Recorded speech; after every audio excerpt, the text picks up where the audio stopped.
At the 1932 Summer Olympics in Los Angeles, a remarkable event unfolded when a Japanese equestrian named Shunzo Kido delivered an unforgettable performance.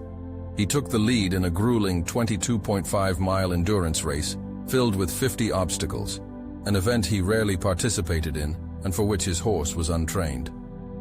Kido stepped up to replace an injured teammate and surged ahead of the competition. Yet just before the final jump, he made a heart-wrenching decision. He pulled back on the reins and withdrew from the race. Why would he sacrifice victory? Deep down, he sensed his horse was nearing its limit, and he understood that winning at the expense of his horse's well-being would be a hollow triumph. The plaque on the Friendship Bridge along California's Mount Rubido Trail pays tribute to his extraordinary sportsmanship. Lieutenant Colonel Shunzo Kido turned aside from the prize to save his horse. He chose the gentle call of mercy over the deafening cheers of glory. How we treat those who serve us, including strangers and the defenseless, reflects deeply on our character. According to Gandhi, this behavior speaks volumes about our humanity.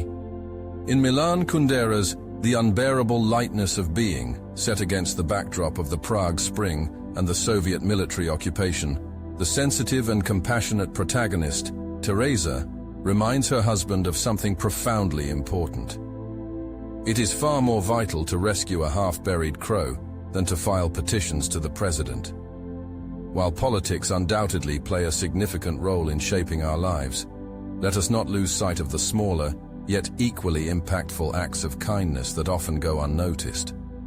The Jains of India, practicing a religion that emphasizes respect for all living beings, typically refrain from making pilgrimages during the rainy season to avoid trampling new grass.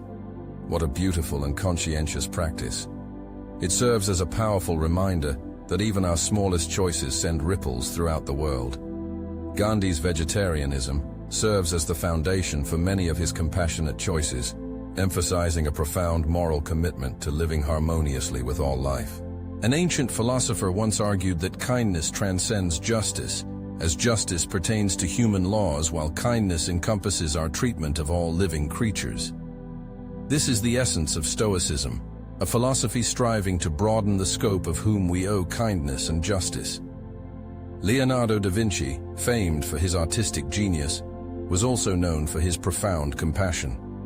Friends would recount how he would purchase caged birds merely to set them free, illustrating a deep respect for life.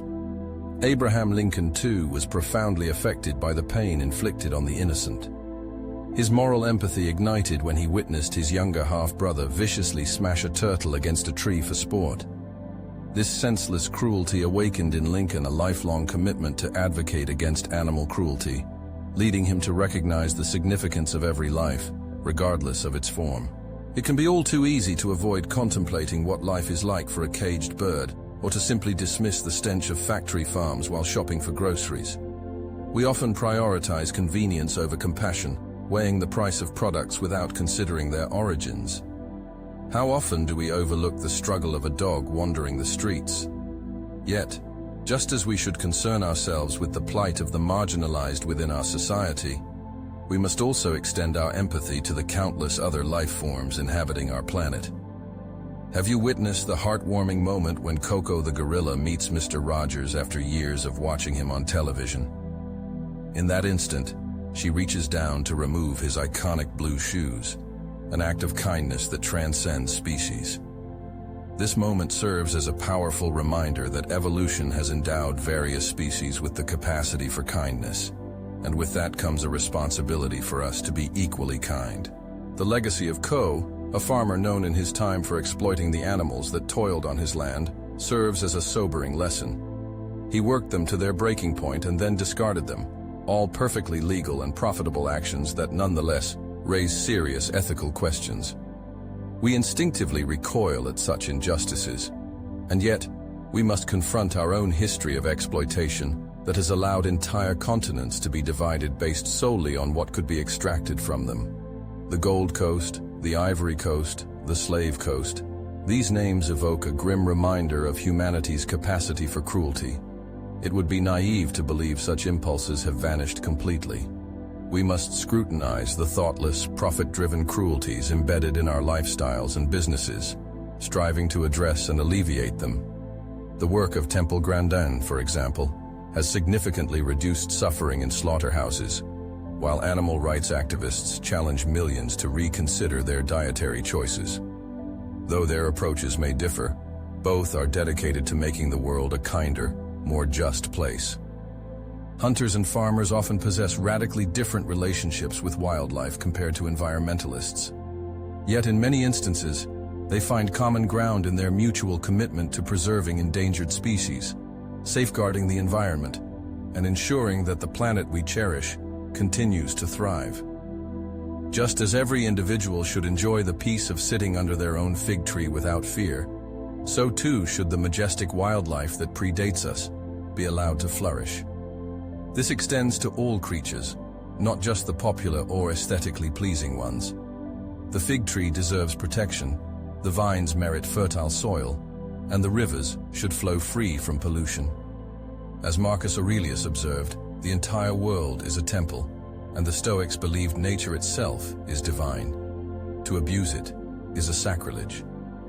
Ethical living, as Albert Schweitzer articulated, involves a commitment to caring for all forms of life.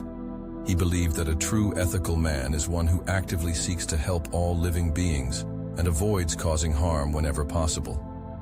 It's not about quantifying the value of life or its ability to feel. Rather, it's an acknowledgement that life itself is sacred. In our fast-paced lives, beset by personal challenges and urgent needs, it can be difficult to prioritize caring for all forms of life. Yet this commitment not only reveals our character, but also shapes the legacy we leave for future generations. In fact, our attitudes toward kindness may play a critical role in determining whether there is a future at all. It should not be surprising that Ko, who was indifferent to the animals he owned, was also a ruthless slave owner. This relational indifference illustrates a dangerous mindset, the belief that some humans are less valuable simply because they differ from us in appearance, distance, or relation to our lives. This mentality is fundamentally opposed to the principles of justice and is corrosive to the individual who embraces it. The absence of kindness in one area often seeps into others. Conversely, by nurturing compassion in one aspect of our lives, we open ourselves to being kinder in all areas. This is what philosopher Peter Singer refers to as expanding the circle. By doing so, we not only improve the world around us, but also elevate our own humanity. I send out a daily email, inspired by Stoicism, completely free of charge, reaching nearly 1 million people worldwide. If you're looking to deepen your journey into Stoicism, I invite you to subscribe to this channel. It's a simple, spam-free opportunity to explore these ideas further, and you can unsubscribe at any time. I would love to see you there and share in this enlightening experience together.